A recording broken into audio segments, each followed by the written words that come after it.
کبھی کبھی ایسا ہو جاتا ہے کہ ہم وصیت کر کے جاتے ہیں، کیونکہ پردیس میں رہنے والوں کا بہت بڑا مسئلہ وطن کی یاد، اور وطن کی یاد میں سب سے بڑا مسئلہ کہ وصیت کر دیتے ہیں کہ ہمیں ہمارے وطن مرنے کے بعد منتقل کر دینا۔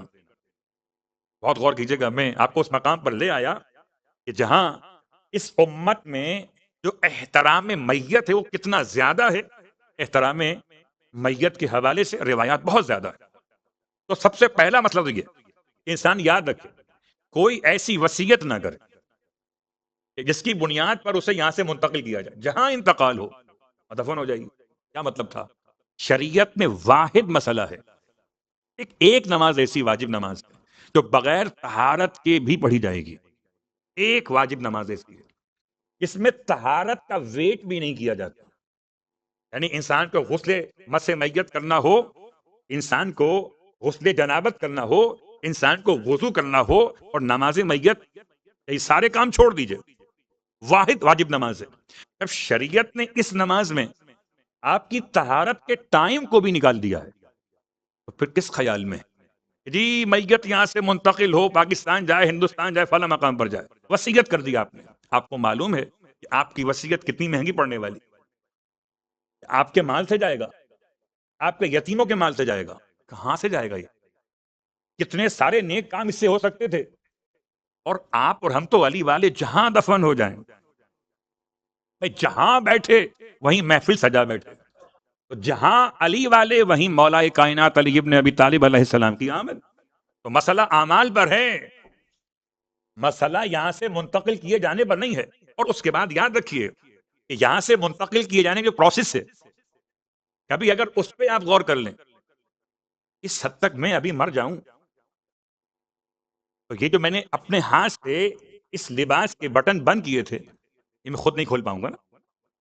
اب شریعت کیا کہے گی کہ بٹن کھول کے جبہ اتار لیں؟ بڑا قیمتی ہے کہ نہیں، تکلیف ہوگی مرنے والے کو۔ اس قیمتی لباس، یہ 5,000 ریال کا ہو، درہم کا ہو، اسے آپ پھاڑ دیں گے۔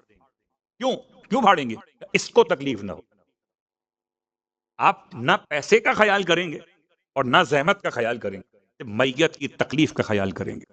تو کبھی اگر سوچ نہیں پروسیس ہوتا کیا ہے، تو یہاں گردن کے پاس سے کٹ لگایا جاتا ہے، ایک بڑی شریان یہاں سے نکالی جاتی ہے، اور ایک پاؤں کے پاس کٹ لگایا جاتا ہے، ٹانگ کے پاس، اور سارا اندر کا خون اور سارا مواد نکال کے باہر سک کر دیا جاتا ہے۔ پھر جہاں جہاں اندر کے آرگنز ہیں وہاں کٹ لگا کر ان تمام آرگنز کو بالکل سکیڑ دیا جاتا ہے، پھر کیمیکل بھرا جاتا ہے۔ اس سے پہلے سارے کام بعد میں پہلے بے لباس کیا جاتا ہے۔ اب اگر میری ماں کی میت ہو، میری بہن کی میت ہو، اللہ اکبر، تو بے لباس میت کا کیا جانا، بھی سارے اعمال کا انجام دیا جانا، اس سے کتنا ثواب ملنے والا ہے کوئی ثواب کی بات اس میں؟ سوائے اذیت کے کوئی بات نہیں ہے۔ لوگ آگے کہتے ہیں کہ مولانا بات یہ کہ وہاں منتقل ہوں گے اپنے وطن میں تو فاتحہ پڑھنے قبر پہ جا سکیں گے۔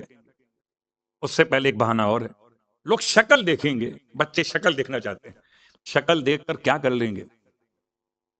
کوئی ہے فائدہ پہنچے گا؟ اگر میرے سارے بچے میرے پاس موجود ہوں اور میرا عقیدہ صحیح نہ ہو، میرا عمل باطل ہو، میں بچوں کے درمیان مرا ہوں، بچے خوب چمٹے میرے منہ سے، تو کیا میں بخشا جاؤں گا؟ جواب جی نہیں۔ نہ یہ مسئلہ کہ آپ کو چہرہ دکھانا ہے، اور نہ یہ مسئلہ کہ آپ کو قبر تک جانا ہے۔ کل کی بات سے بات جڑ کیسے گئی کہ آپ کو معلوم ہے خدا میتیں منتقل کر دیتا ہے۔ اگر کوئی قوم لوط کا عمل کرے تو ان کے ساتھ ملے گا، کوئی مولا کائنات سے محبت کرے تو جا کے نجف میں ملے گا۔ دفن یہاں ہوگا، اٹھے گا وادی سلام۔ صلوات پڑھے محمد و آل محمد پر۔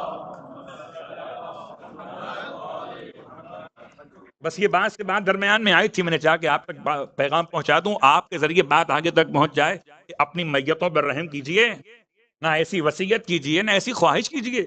فاتحہ تو ایسا ثواب ہے دنیا میں کہیں بیٹھ کر بھی ہو سکتا ہے، اور اگر قبر کا نشان آپ کو اپنے وطن میں نہ ملے تو پیغمبر کی حدیث موجود ہے کہ خالی قبرستان میں فرضی نشان قبر بناؤ، ایک پر باپ کا نام لکھو، ایک پر ماں کا نام لکھو، اور دونوں قبروں کی پاتین چوم لو جنت کی چوکھٹ چومنے کے برابر۔ ریل تو قبر نہیں ہے یہ، تو ریل قبر نہ ہو تب بھی راستہ موجود ہے اگر ہم عمل کرنا چاہیں